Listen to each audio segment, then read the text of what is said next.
A paz do Senhor para você, docente do Discipulando.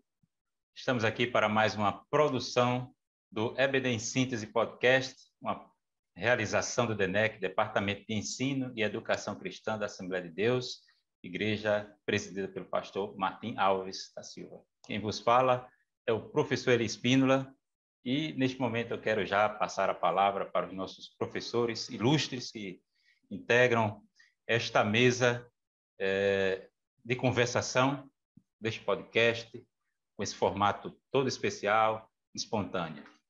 Professora Celeste, a paz do Senhor, Celeste Rubinho, você teria aí paz do Senhor. Nas suas considerações iniciais também, um convite especial para os nossos internautas? Com certeza, com certeza. Que alegria, né, tá aqui mais uma noite, um dia, uma manhã, não importa a hora que você esteja nos assistindo, sejam todos muito bem-vindos, né? É uma lição maravilhosa, crendo nas ordenanças de Cristo à Igreja, lição 11, que delícia! E aqui fica o convite, né, para todos vocês, professoras e professores da EBD, aqueles que não são professores, que gostaram da nossa aula, que estão nos acompanhando, venham com a gente, assistam até o final e deixe seu like, se inscrevam no canal, porque isso é muito legal, que vai ajudar que o YouTube entenda que para muita gente esse vídeo possa chegar, a mensagem de Deus possa, e quantos corações não podem ser tocados com isso, né? Então, contamos com você, deixe seu like, se inscreva no canal e fique conosco até o fim. E ative o sininho. E ative o sininho. Obrigado, professora Celeste. Professor Douglas Nilson Moraes, a paz do Senhor. O que esperar da lição de hoje, meu querido? Pai do Senhor, professores que nos assistem, nós que estamos aqui nesse podcast, quero primeiramente também agradecer a todos aqueles que semanalmente têm nos acompanhado, têm sido abençoados, assim como nós, com esse tempo de aprendizado, seja através deste grupo ou o outro grupo que também está semanalmente trabalhando as lições do discipulado. E a nossa expectativa a cada semana é que sejamos instrumentos nas mãos do Senhor para ministrar a lição e poder contribuir com a aula que o professor já está preparando para o próximo domingo e assim nós podermos ser parte desse processo. Essa é a nossa expectativa para hoje em se tratando das ordenanças. Obrigado, professor Douglas Nilson. Então, para você, professor do Discipulando, professora do Discipulando, está aqui a nossa gratidão por acessar o nosso canal e se inscrever, ativar o sininho e ficar acompanhando as aulas desta equipe, não apenas desta equipe, mas também dos demais segmentos da nossa EBD.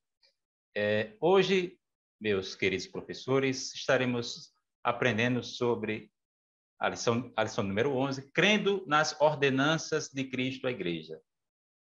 Seriam pelo menos duas ordenanças, dois mandamentos deixados por Cristo, duas instituições reconhecidas por Cristo, né? E, digamos, só considerando aqui alguns elementos que o título dessa lição implicam, né? Por exemplo, o caráter de ordenança e ambas as ordenanças, elas tratam tanto do início da fé ou da vida cristã, como da experiência, né, da jornada cristã, né?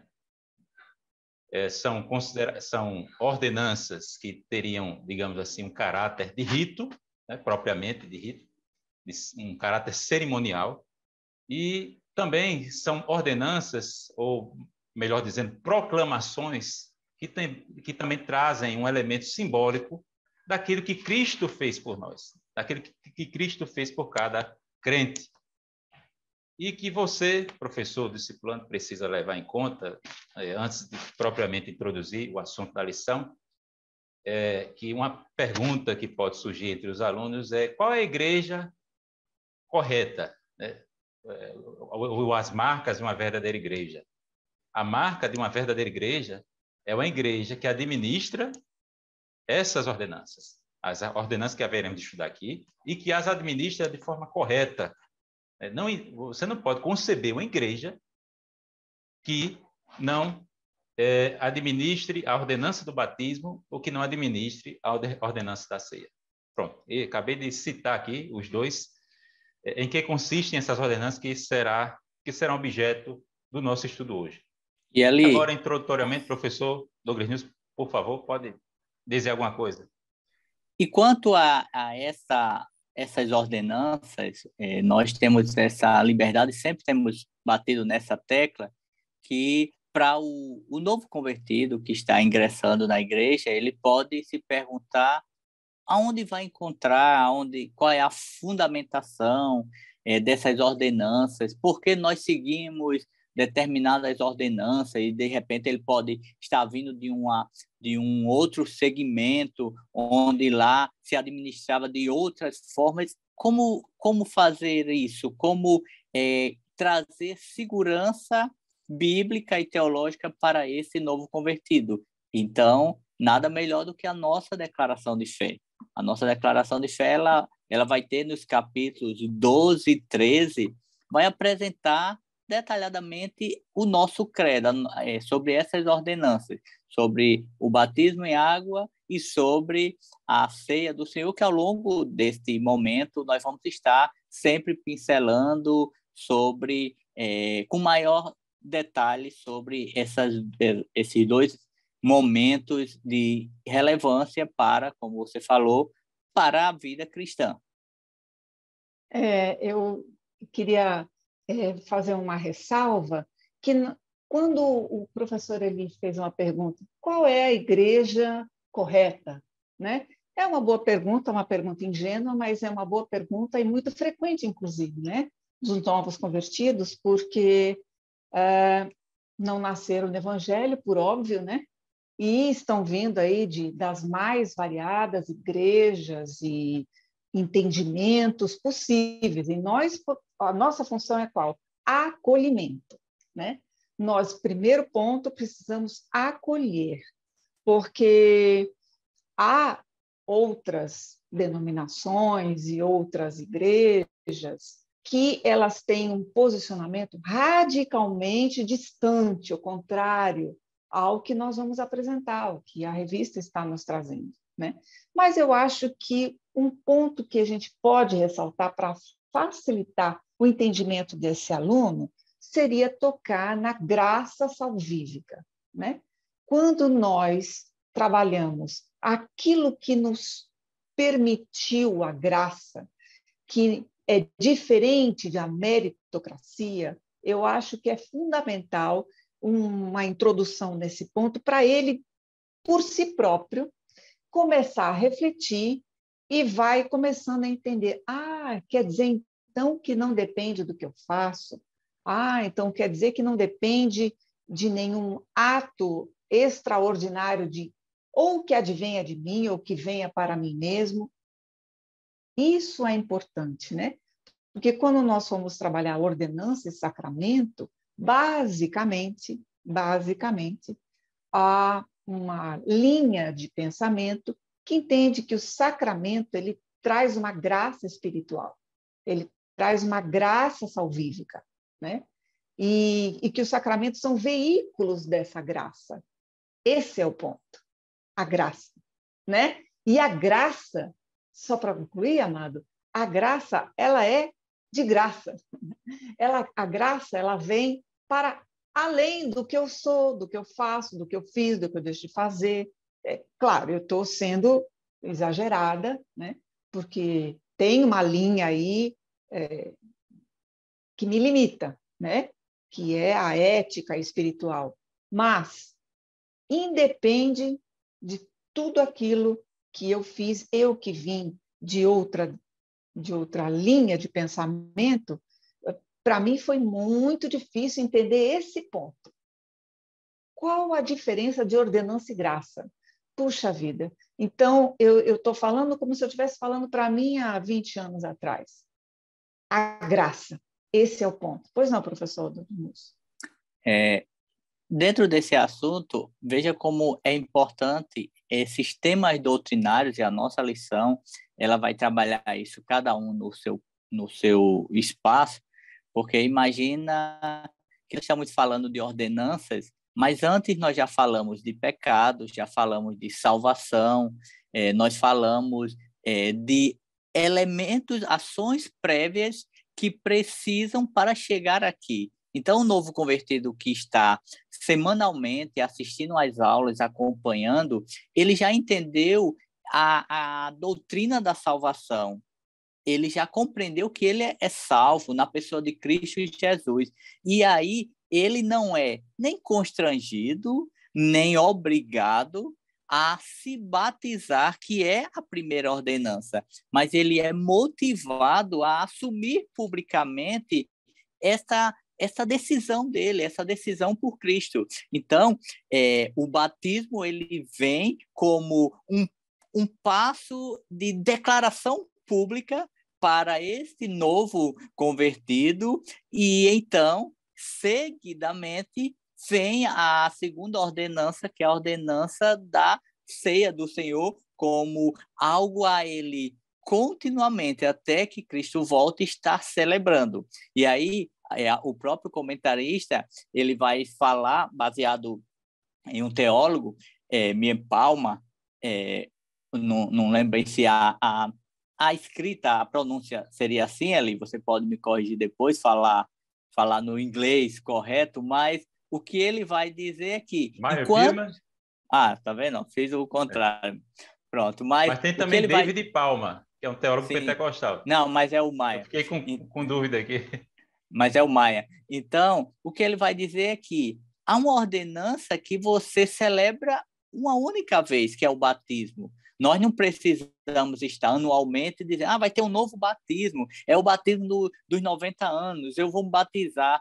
Mas eu me batizei já, vou me batizar no que eu acho bonito, é o batismo do centenário, vou me batizar. Não, é um ato único. Agora, a ceia é um ato contínuo, mensalmente, no caso da nossa igreja, alguma denominação pode celebrar semanalmente, há corpos cristãos que celebram uma vez por ano, mas o importante é estar sempre trazendo essa ordenança, trazendo esse momento, a memória. É verdade, mas queria acrescentar nessa sua observação muito bem colocada, quando você fala, o batismo é uma única vez, é uma ordenança que é uma única vez, e é isso mesmo. Fez uma única vez, você como se fosse um distintivo na sua vida que você já vestiu esse distintivo. Ok. Ocorre que esse novo convertido, ele pode já ter sido batizado. Então, é por isso que ainda penso que devemos, como o professor falou, é um momento muito oportuno, né, dessa lição, 11ª, porque já foram faladas, ele já vem sido instruído, né, em todos os passos que ele deve ocorrer, e relembrá-lo, no caso da graça, porque nós vamos ter, ele vai ter que ser confrontado, e isso seria muito bom se fosse ele por ele próprio, que talvez o batismo que ocorreu na vida dele não tenha sido exatamente aquele batismo que nós entendemos, né? Ser um ato consciente, ser um ato de escolha, né? E o método bíblico, né, que nós vamos tratar aqui.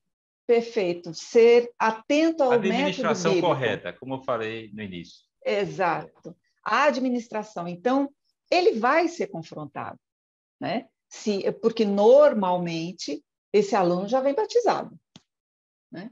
Ou por uma linha ou por outra ele já vem. Então, ele vai falar, puxa, mas eu já sou batizado. Quantas vezes eu já não vi isso de um aluno? Não, professora, eu não preciso, eu já sou batizado.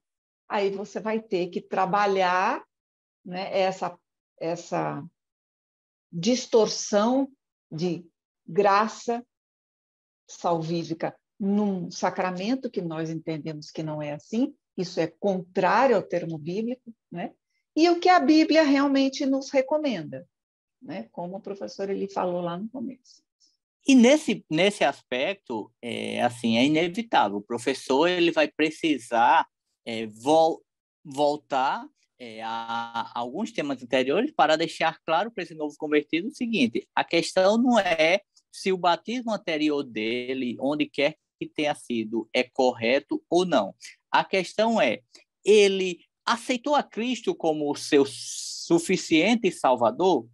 Não tinha condição de tomar essa decisão ainda. Então, pronto. Então, aí é um elemento, porque baseado naquilo que nós cremos, na nossa declaração de fé, e vamos falar mais na frente, eu preciso tomar uma decisão por Cristo conscientemente. Então, se eu não tomo a decisão por Cristo conscientemente, qualquer ação que me associa à igreja, à instituição, que me diz que eu realizei este ato, porque o batismo ele é uma confirmação, um ato de uma decisão. Então, se eu me batizei, mas eu não tomei a decisão por Cristo, então tem um elemento faltante aí, que ele pode até melhor ilustrar isso. O batismo, né? A gente já estaria entrando no tópico do batismo, mas eu preciso só fechar aqui essa introdução, meus queridos. Como, só retomando aqui as considerações que o professor Douglas Nilson já perfilou aqui, quando fez menção da nossa declaração de fé, reafirmando que a temática do batismo e da Santa Ceia, né, como ordenanças, estão bem estabelecidas na nossa declaração de fé. Esse é um ponto que o professor precisa destacar nas palavras iniciais, antes de adentrar a discussão sobre o estatuto, né, do batismo e da ceia como ordenança e não como sacramento. Temos também falado já que essas duas ordenanças são matérias da eclesiologia, ou seja, do estudo da doutrina da igreja.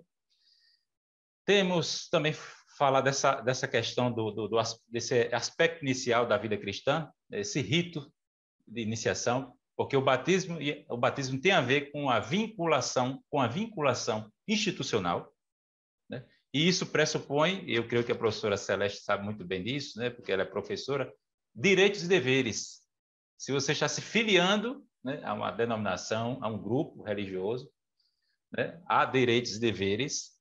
E aqui, só fazendo uma comparação com o Antigo Testamento, nós temos também uma cerimônia que tem a ver com o rito, com a iniciação da fé judaica, que é a circuncisão, né? Agora, a diferença da circuncisão para o batismo é que, no caso da circuncisão, mulheres não eram circuncidadas.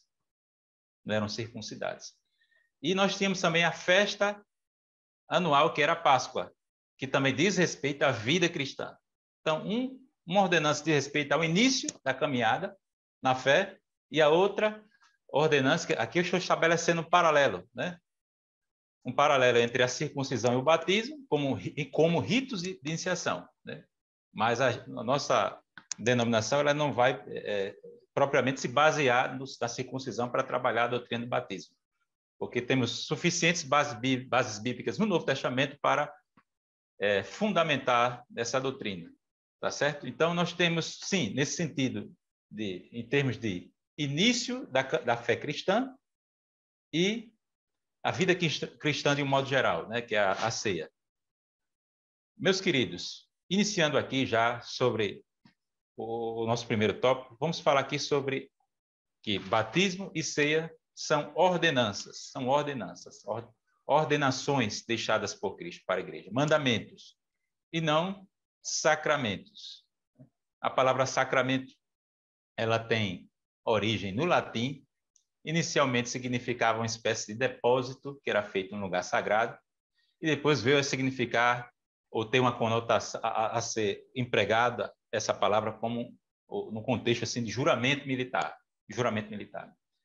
E algo que influenciou, né, um evento no processo histórico que influenciou a assimilação por parte da igreja foi justamente a inserção da palavra sacramento nas escrituras, particularmente na versão latina, que é a Vulgata, por Jerônimo, né? Que foi quem traduziu as escrituras, né, do grego e do hebraico para o latim, e ele traduziu no Novo Testamento a palavra mistério, né, que é mysterium no grego, né, traduziu como sacramento.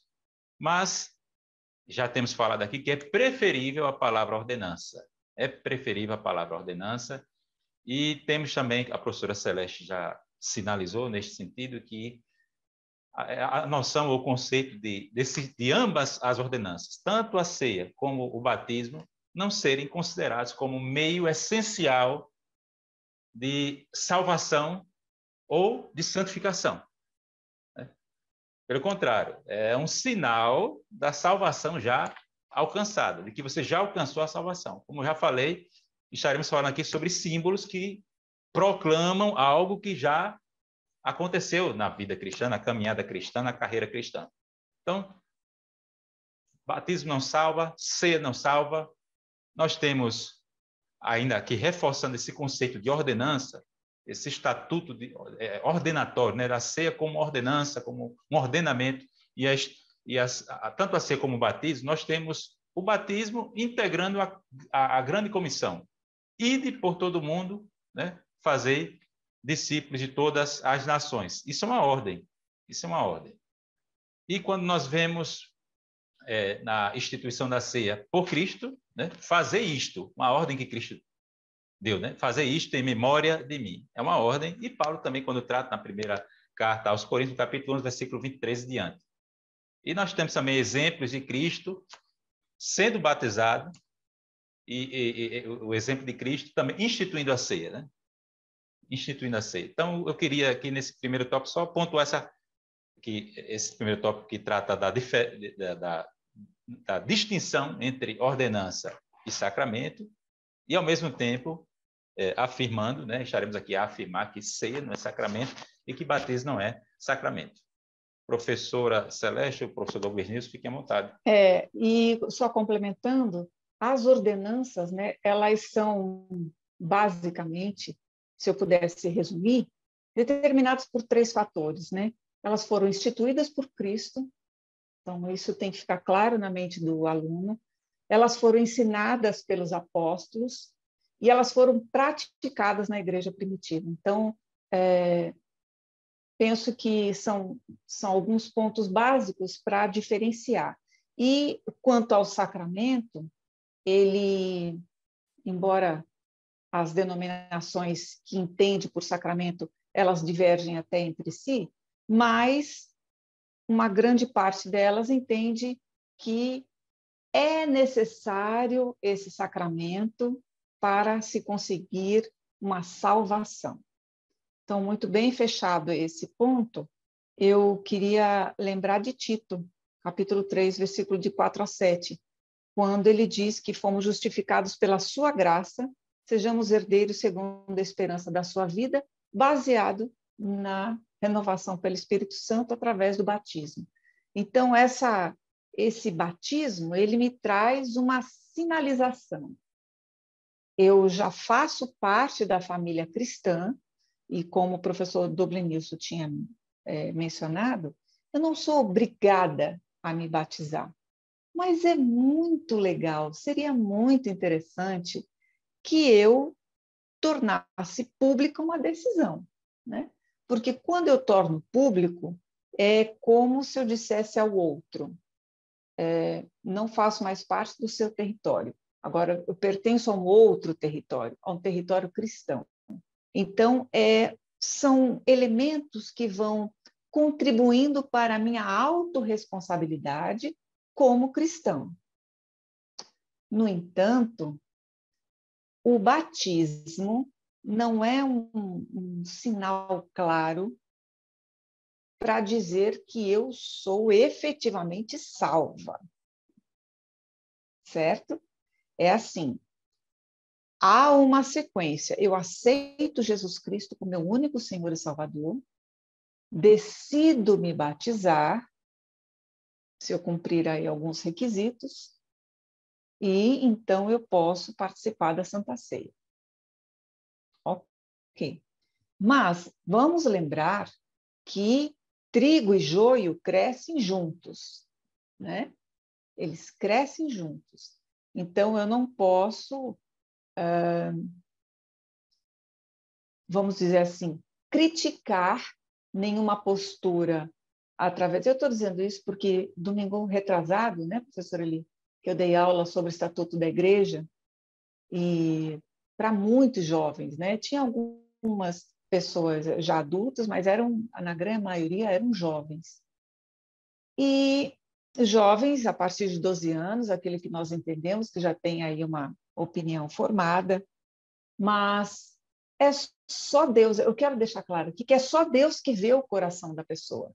Então, o professor, ele tem que direcionar sem rotular. É esse o cuidado, a cautela.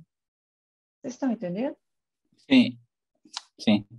E dentro desse aspecto, eu acho interessante a fala de Celeste. Agora, nós, como professores, que estamos lidando com o público que está ingressando na igreja, né, novos convertidos, o nosso papel é ensinar e apresentar os elementos do batismo, da ceia, das ordenanças, a importância desses elementos. Só que nós podemos nos deparar com alguns públicos distintos. Há aqueles que, por entender que eu não estou ainda preparado para me batizar, vou esperar um pouco mais. E aí, isso precisa de uma maior investigação, digamos assim, para saber por quê, o que é que precisa algo mais. Porque o batismo não é algo místico que eu só vou me batizar se Jesus me der um sonho que eu estou sendo batizado. Ou então, se Jesus usar alguém para que diga que eu tenho que ser batizado. Isso é uma decisão. É algo maduro de alguém que já tomou uma decisão mais madura e agora precisa continuar nessa passada. Porque senão, se eu, como professor, não confrontar, não ensinar, não motivar, e o nosso papel para aí, motivar, ensinar, confrontar, nós podemos meio que não dar importância devida a Perfeito. essas Mas, assim, ordenanças. só um detalhe. Quando você fala motivar, é perfeito, professor. Nós temos que motivar. Ocorre que, às vezes, a nossa motivação, nós estamos tão empolgados em motivar que nós subimos um degrau e fomos para a coação, entendeu? Então, entre motivação e coação, é uma linha tênue. Nós temos que motivar, ensinar, dizer do prazer que isso pode trazer para a sua vida, como essa comunhão ela é satisfatória, mas nós não podemos chegar ao ponto de, olha, se você não fizer, então, sabe, partir para a coação. É esse ponto que eu estava querendo dizer, entendeu? Porque a motivação, ela vai envolver tudo na fé. Se eu não for, é mais ou menos assim. Imagina que eu não sou batizado em águas. E aí eu chego para o meu aluno e digo, você tem que se batizar. Eu não tenho um argumento, porque isso ainda nem me trouxe a um convencimento. Agora, eu sou batizado em águas e eu tenho elementos bíblicos, eu tenho a começar, e o principal é que se eu ser discípulo é ser um imitador de Cristo. E se eu estou buscando ser um imitador de Cristo, Cristo orava e orava muito. Então, eu como imitador, eu preciso desenvolver uma vida de oração. Cristo conhecia a palavra, ele argumentava com a palavra, argumentava. Então, como é que eu vou ser imitador de Cristo? Eu preciso estar vivenciando essa palavra. Cristo se batizou? Se batizou. Então, peraí. Ele precisava? Não, mas ele faz, como o próprio texto diz, para cumprir as escrituras. Então, se Cristo ele se batiza e ele deixa esse legado para nós, então, ele se identifica conosco, então não tem por que eu não motivar o meu aluno e ele não se batizar. Agora, não cabe a mim, sim, passar dessa fase, ou então constranger essa pessoa a dizer, você tem que se batizar, porque senão você não vai para o céu. Aí eu estou transformando essas ordenanças em sacramentos. Então, é preciso ter cuidado porque o sacramento, ele diz que confere uma graça. Ou seja, se eu não tenho esse sacramento, ele pode interferir diretamente na minha salvação. Então, se eu constranjo Eli a tem que se batizar, Eli, porque se você não se batizar, olhe, você não tem certeza, talvez, para a salvação. Então, eu não posso seguir essa linha. Mas a motivação é porque o novo convertido, ele está em um processo de maturação, de formação. E ele precisa ter um professor que seja um motivador. Porque, veja, quantos exemplos nós temos de alunos que ele começa a olhar o professor e tem um professor como seu referencial e ele vai para a aula, acorda cedo. Eu já contei, acho que eu contei aqui em uma das aulas anteriores, mas se não, eu vou relatar sobre a história de um escritor que ele era muito mal na escola, nas fases iniciais, na infância. E ele de um lar muito disfuncional, todo ano tendo dificuldade para passar, e de repente ele chega, acho que no 5º ano, e a professora, quando vai fazer a chamada, naquele primeiro dia de aula, quando faz menção ao nome dele, ela vira para ele e diz: muito sei da sua história, da sua fama aqui nessa escola, mas eu não acredito em nada do que dizem de você. E a partir daí, essa professora começa um processo de discipulado com esse aluno, a ponto de ficar, depois da aula, passar lições para casa. E esse aluno tão trabalhoso, que estava fadado ao fracasso, ele tornou-se um grande influenciador de pregadores, de pastores por uma longa geração. Então, é esse o nosso papel como mestre, como docente da escola dominical. Obrigado, meus queridos. Estamos aqui já trabalhando a temática do batismo. Segundo tópico, o batismo anuncia uma nova vida. Aí é importante nós fazermos aqui uma distinção entre o batismo de crianças e o método bíblico que nossa igreja adota. Nós temos o pedobatismo e o credobatismo. Alguém poderia até lançar a mão de Cristo, né?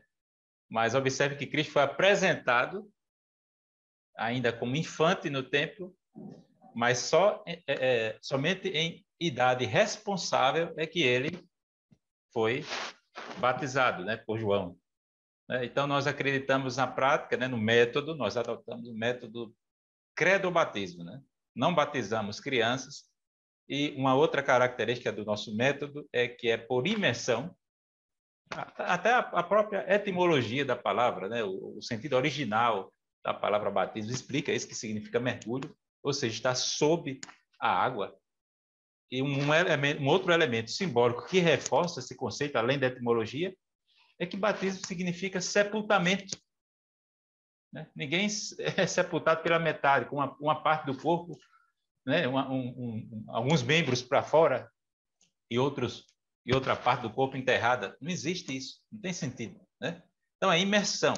Até a palavra até conota assim, a experiência de estar encharcado. Né? É mergulho, submersão, estar sob a água. E eu poderia aqui acrescentar a questão da fórmula trinitária, né? O batismo é no nome, na autoridade do Pai, do Filho e do Espírito Santo. Né? E, mais uma vez, isso reforça o conceito de ordenança, de prescrição, de ordenamento, da consideração do batismo como uma ordenança e não como um sacramento. Agora, só citando aqui, Douglas, só um exemplo aqui, Celeste, o malfeitor da cruz, né, ele não teve a oportunidade de ser batizado nas águas, nem de participar da ceia. E Jesus disse: hoje estarás comigo no paraíso. E está escrito, né? Quem crê e for batizado será salvo, mas quem não crê será condenado. Então, a condição para a condenação e salvação é crer ou não crer. Jesus não disse: e quem não crê e não for batizado será condenado. Não, ele disse apenas: e quem não crê será condenado. E, Eli, esse termo que você citou, o credo batismo, né? É interessante pontuar no seguinte aspecto, né? Talvez o professor ou até o próprio aluno, alguém que tem acesso à aula, pode ficar se perguntando o que é o credo batismo, o que é o pé do batismo, né? O pé do batismo, como você já falou, é o batismo de infantes, né? De crianças. E eu Enquanto fui que... batizado, viu? Eu vim de uma denominação histórica e fui Sim. batizado ainda criança. Quando eu vim para a Assembleia de Deus, aí o método bíblico foi o método adotado, que eu considero, né, como bíblico, é o credo batismo. Então, a nossa declaração de fé, ela vai apresentar orientações quanto a isso, e nós temos uma idade, a partir dos 12 anos, acho que é isso, 12 anos, que esse jovem ele pode tomar a decisão do batismo, mas o credo batismo ele é importante pontuar porque é dizer o seguinte: o batismo não é para quem quer, chegou e batizou. É para quem é salvo, para quem já entendeu esse processo de que eu sou pecador e eu preciso de um Salvador, e esse Salvador é Cristo, e Cristo passa a ser meu Salvador e meu Senhor, e agora eu entendo que eu preciso declarar publicamente esse amor, essa nova decisão, essa nova vida, como aqui o tópico maior diz, desse texto, desse segundo ponto, anuncia uma nova vida, eu quero o batismo. Então, esse credo batismo é isso, é para aqueles que são salvos. Ninguém vai, em hipótese alguma, chegar em uma das nossas congregações, no dia de um batismo, que teve agora recente, há uma semana, tivemos um batismo, domingo retrasado, alguns dias atrás, né, algumas semanas, nós tivemos esse batismo, e ninguém vai chegar e vai dizer assim: olha, eu cheguei aqui, achei muito bonito, eu tenho uma veste, eu quero me batizar. Só que não é bem assim, tem que haver todo um procedimento para que essa pessoa faça parte desta celebração, desse momento de tanta relevância na nossa igreja. Agora, por outro lado, e nós vamos falar isso mais à frente, mas só para fechar esse ponto, não dá para eu ter o mesmo elemento no sentido que as nossas igrejas são sempre superlotadas. Há igrejas nossas que comportam mais de 1.000 pessoas. Não dá para, no dia de uma ceia, como temos mensalmente na nossa igreja, nas nossas congregações, não dá para chegar no dia de uma ceia e dizer assim: e aí, você é batizado? Você não é? Então, isso é uma ação pessoal. A pessoa precisa entender, há sempre uma orientação, que esta é uma cerimônia para aqueles que já desceram as águas batismais, mas se alguém, porventura, desavisado, chegar em uma de nossas congregações, eu fui lá, comi um pedaço de pão, tomei lá o suco de uva, ninguém disse nada, tanto faz. Isso não quer dizer que nós deixamos a coisa correr frouxo. Na verdade, é que isso eu preciso entender, eu preciso compreender a seriedade dessa celebração, dessa cerimônia. Caráter solene, né? Solene. Não, e a nossa igreja ela é muito cautelosa, né? Porque ela prepara a pessoa que está interessada em receber o batismo de uma forma plena, né? De uma forma plena. Ela prepara quanto aos nossos usos e costumes, porque é muito importante. Faz parte da identidade da igreja. A pessoa está se filiando a um grupo, então ela precisa estar a par, se inteirar. Perfeito. Direitos e deveres. Há uma questão ética aí. Exato. E depois ela vai ser cobrada. Por isso a nossa preocupação de deixar tudo muito claro para ela estar muito ciente do que ela vai fazer. E quando ela tomar esse passo, vai ser um passo tão claro na mente dela que ela vai se sentir segura, ela vai se sentir bem, ela vai se sentir orgulhosa em dizer: eu fui batizada, eu sou batizada hoje, né? Porque o batismo ele identifica você com Cristo, né? E essa identificação ela vai querer compartilhar com você. Por isso que, inclusive, o nosso estatuto é muito claro, né? Porque nós temos regras, como o professor ali falou. Nós temos regras como todo local tem. No seu condomínio tem regras, não tem? Muito bem. Na igreja que você vai participar também tem regras, né? E nós precisamos estar cientes delas para que, se algum dia, porventura, alguma delas for quebrada, nós temos a ciência que isso impõe consequência. Nós não podemos ser reducionistas, medindo ou validando um grupo religioso, uma denominação, com base naquilo que ela proíbe ou libera. Não, aqui é proibido, ali é liberado. Não. Em todo lugar você tem algo que é permitido. Né? Inclusive até para você andar na rua, para você andar no ônibus, para você entrar no supermercado. Sem dúvida. Parte do perfil, entendeu? Não é uma Nós anarquia, não vivemos numa anarquia. Todo grupo, todo contexto, todo núcleo organizacional, né? Que se preze por um mínimo de a organização. Regra, ela é muito salutar. O senso de pertencimento. Ela é salutar porque ela me dá limites, ela me dá segurança, ela me dá uma série de quesitos que eu sei até onde eu posso ir, onde eu não posso, e eu posso estar de acordo ou não. E uma observação importante dentro desse aspecto. Nós também precisamos, o professor precisa, desconstruir alguns mitos. Vocês aqui já falaram alguns mitos. Desconstruir outros tantos mitos que estão associados ao batismo. Por exemplo, o mito do misticismo.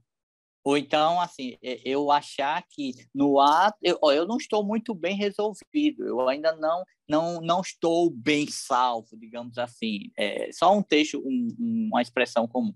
Mas eu creio que na hora que eu descer ali as águas, Deus vai gerar uma força em mim que eu vou ser salvo naquele momento. Isso é um mito. O batismo não tem essa ação.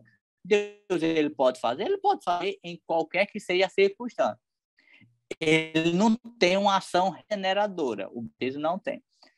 E aí, uma outra questão é que o batismo, eu estou na igreja, eu levantei a mão para Cristo, eu me considero um crente e eu tomei a decisão de me batizar. Mas o batismo, e a professora Célia já falou, ele não garante que, pronto, me batizei, agora é só ficar no banco, porque existe uma coisa chamada santificação progressiva. Então, o batismo, ele é uma etapa conclusa, mas eu preciso continuar nesse processo de santificação. Uma coisa é a iniciação na caminhada ou na fé. Outra coisa é a vida cristã.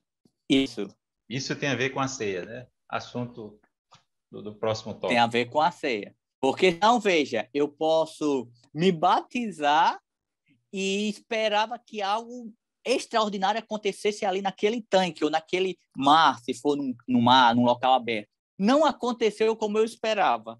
Então, agora eu nunca vou me sentir apto para ceiar porque o que eu esperava não aconteceu. Então, isso aí pode estar associado à falta do ensino, do conhecimento, do discipulado. Esclarecimento, exatamente. Porque esclarecimento.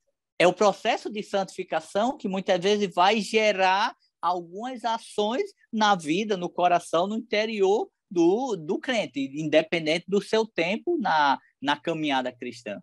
E se a pessoa ficar a desejar quanto à questão da santificação, aí de novo entraremos na questão do direito e do dever, né?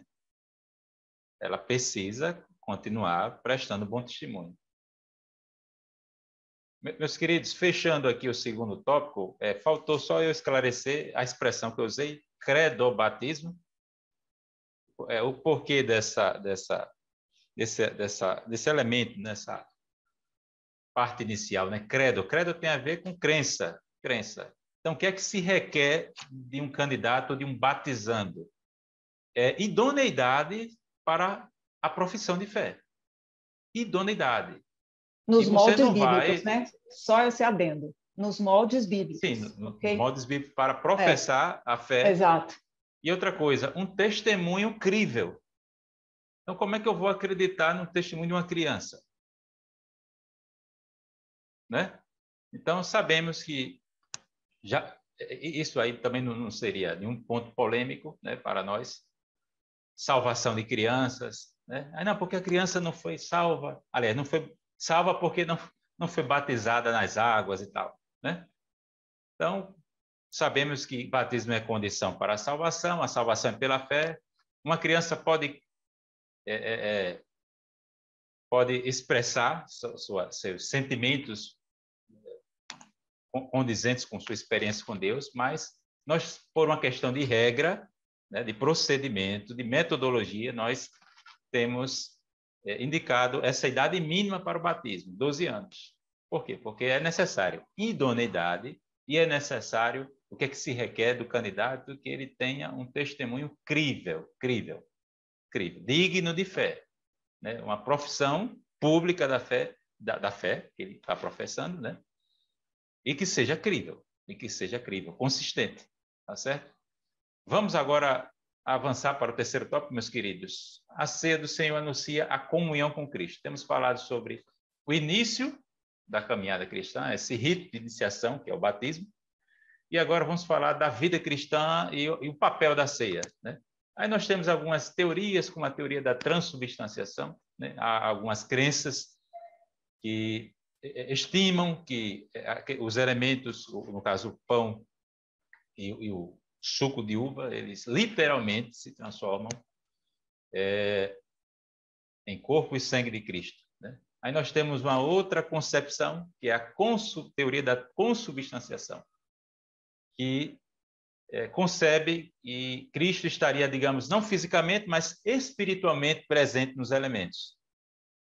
Já a nossa metodologia, a nossa crença, né? Nosso método de administração da ceia é o memorial, memorativa, né?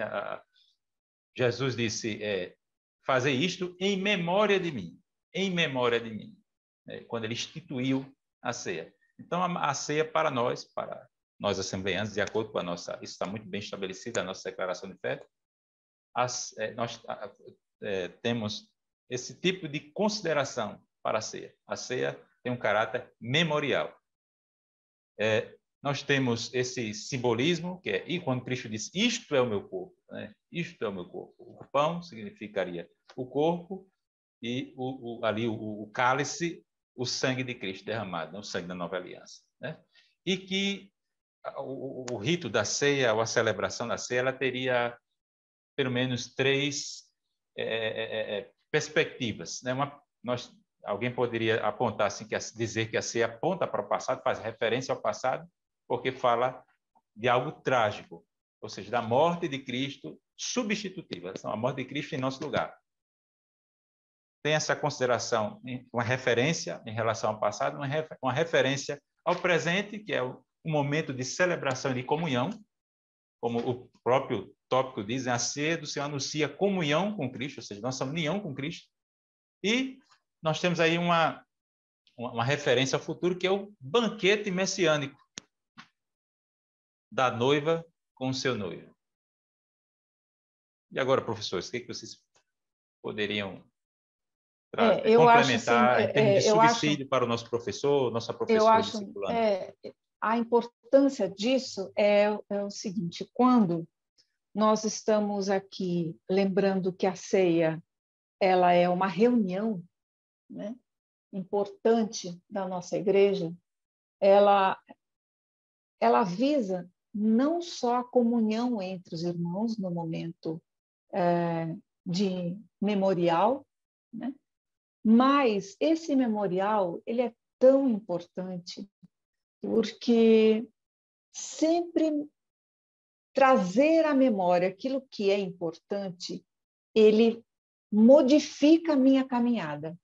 Ele pode contribuir com a minha santificação, porque estamos participantes de um mundo onde as memórias são curtas, onde não há interesse em rememorar as boas coisas, os bons costumes. As coisas são muito passageiras, né? As coisas são líquidas, como diria Balmer.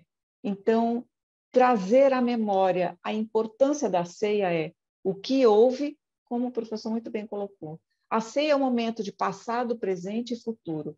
Ela, num único instante, ela me traz essa memória ampla do que foi feito por mim, sem nenhum merecimento que eu tinha nesse momento. O fruto que eu recebi dessa atitude que Deus fez por mim e o meu porvir, a minha esperança, né? E por isso o meu olhar para o futuro.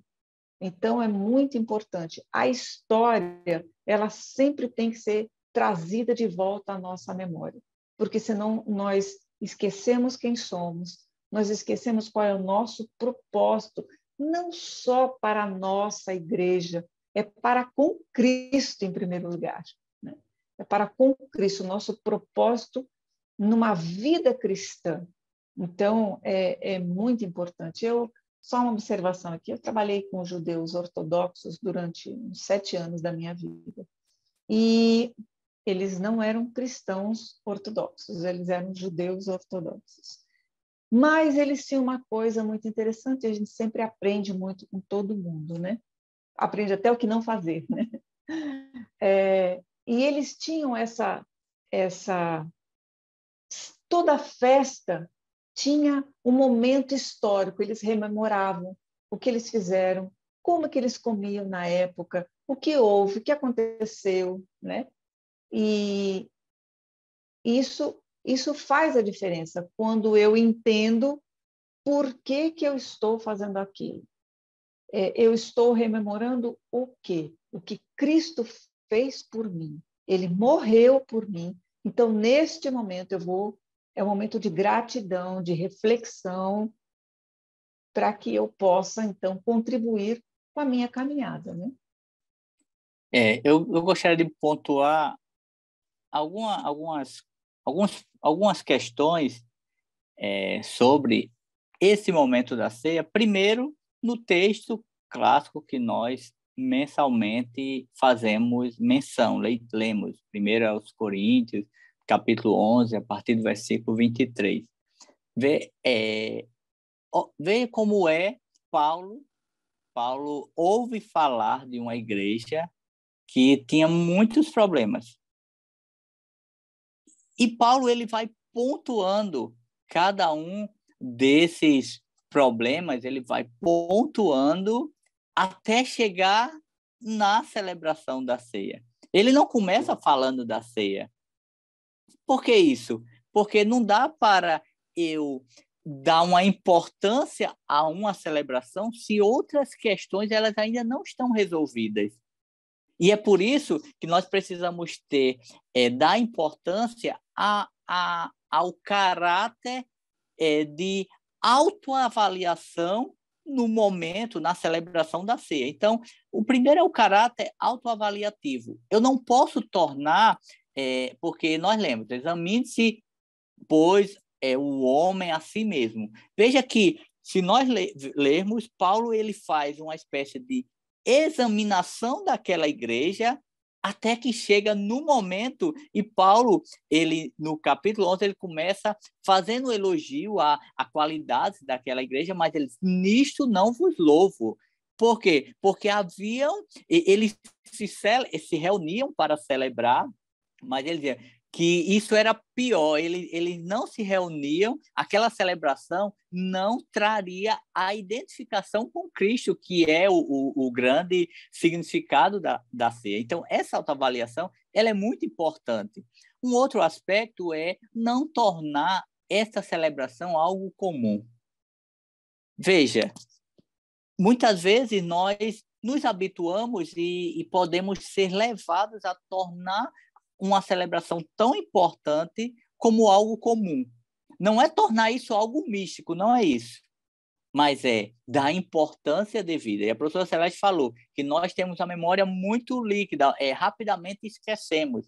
E eu estava meditando esses dias sobre isso, porque, veja, no passado, e não um passado muito distante, o dia da celebração da ceia era um dia em que as pessoas se preparavam era uma preparação corpo, alma e espírito. Então, assim, era aquele dia em que há uma preparação, há uma expectativa para aquele momento. Nos dias que nós vivemos, com tantas questões, trabalhos, aquilo outro, às vezes as pessoas vão tornando um momento importante como algo comum, a ponto de, hoje eu não vou, não. Próximo mês eu vou, não tem problema. Depois eu vou, tem lá domingo, depois da escola, eu vou lá rapidinho, não tem problema. Então, assim, eu não estou aqui avaliando as necessidades de cada pessoa, mas nós estamos lidando com um público, que é um público que está sendo moldado como imitadores de Cristo. Então, nós precisamos apresentar para esses alunos a importância dessa celebração, a importância de autoanálise, mas também valorizar esse momento, porque é um momento importante para a nossa igreja, para a igreja. É uma celebração importantíssimo. E analise o homem a si mesmo, graças a Deus. Como Deus é maravilhoso, como Ele é bom, como Ele é sábio. Porque se eu fosse depender da avaliação do meu irmão para eu participar da ceia, ia ser bem complicado, né? Porque nós temos o hábito de julgar uns aos outros, nós temos o hábito de sempre tornar o outro culpável por alguma coisa. Então, essa responsabilidade que na Bíblia toda, no Antigo Testamento também ele fala, a responsabilidade é individual, é pessoal, né?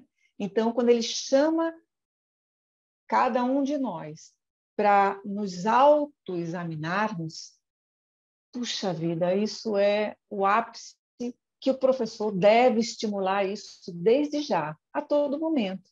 Não é só no momento de ceia, não. Essa autoanálise ela deve ser feita o maior número de vezes possível, porque só assim que nós conseguimos nos perceber e nos corrigir na caminhada até Cristo, né? E só para fechar, Eli, a minha fala, o terceiro subtópico do terceiro tópico vai falar que a ceia ela tem um referencial, que é em memória de Cristo. Em uma das lições anteriores, quando nós falávamos sobre a Bíblia, sobre a palavra, então nós citávamos o seguinte, que toda e qualquer pregação, ela tem que estar centrada em Cristo. Então, a celebração da ceia é uma celebração em que tudo tem que estar, o meu coração tem que estar voltado ao que Cristo fez. A melodia litúrgica, o inário, os hinos, as canções que são apresentadas de igual modo, porque é como assim, num culto de Ano Novo, por exemplo, nós temos uma cerimônia específica, é tradição nossa, um horário específico, há um hino específico para aquele momento da virada. Isso nós sabemos, é tradição e nós gostamos. Da mesma forma, a ceia ela não pode se tornar uma celebração comum quando, depois que fiz tudo, agora vamos, os elementos.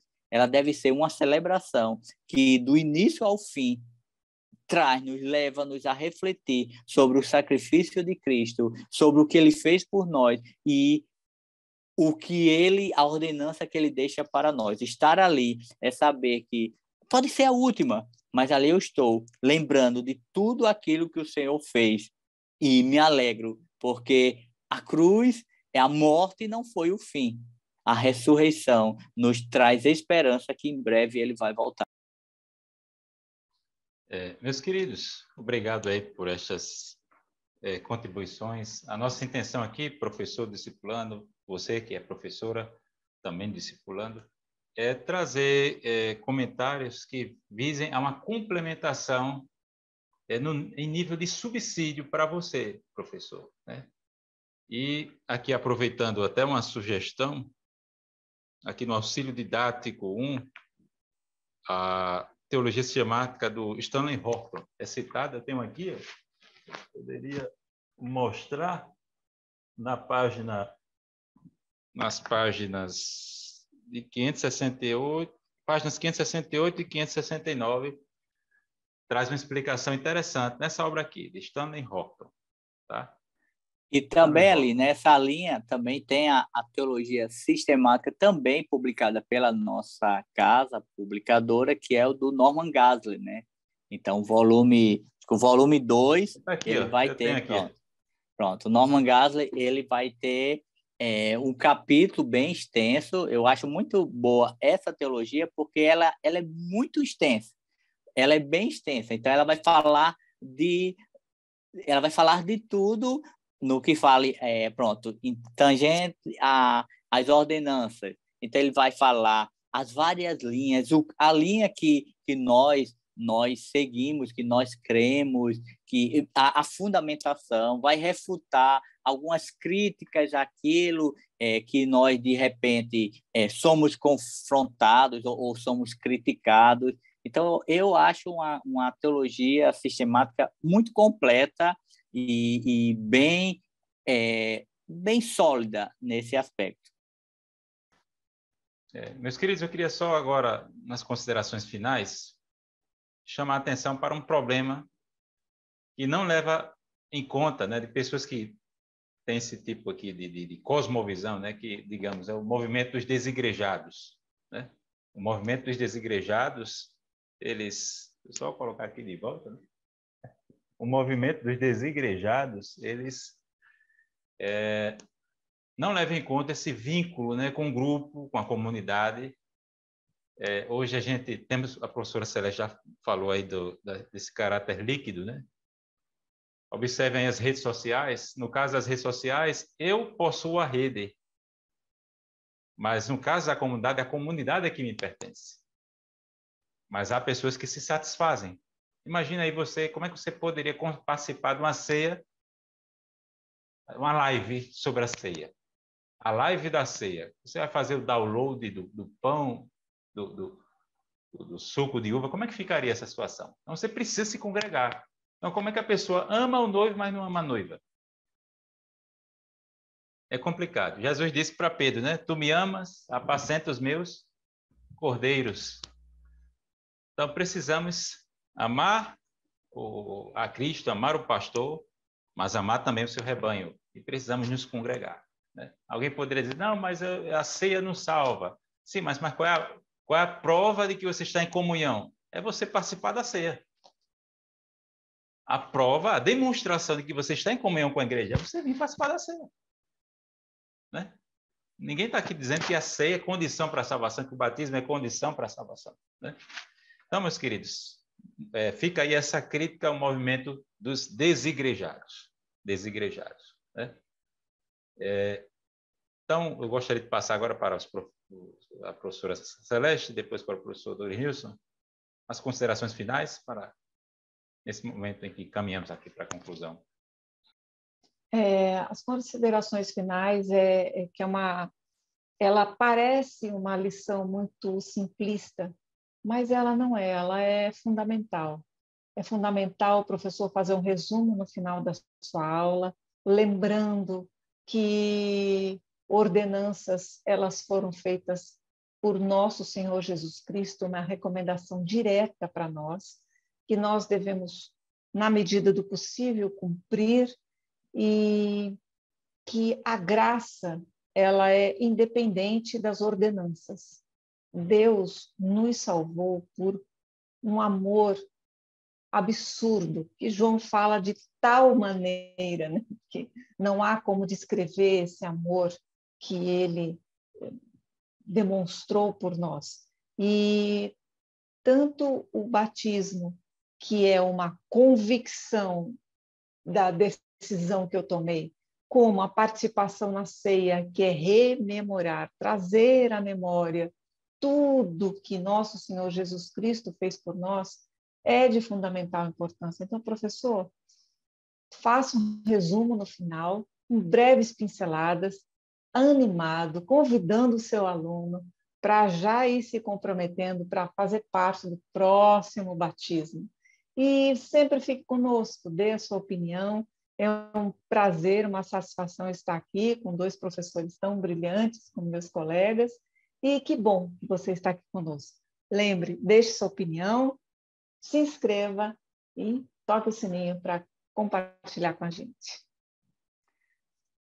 Como, da minha parte, como orientação final ao professor, eu sugiro que ele mesmo ministrando essa aula, dependendo da classe, do corpo de alunos a qual ele está ministrando, muitas vezes algumas questões muito peculiar, de cunho muito pessoal, podem surgir e esse aluno ele não sinta-se à vontade até para fazer perguntas, questões na sala de aula.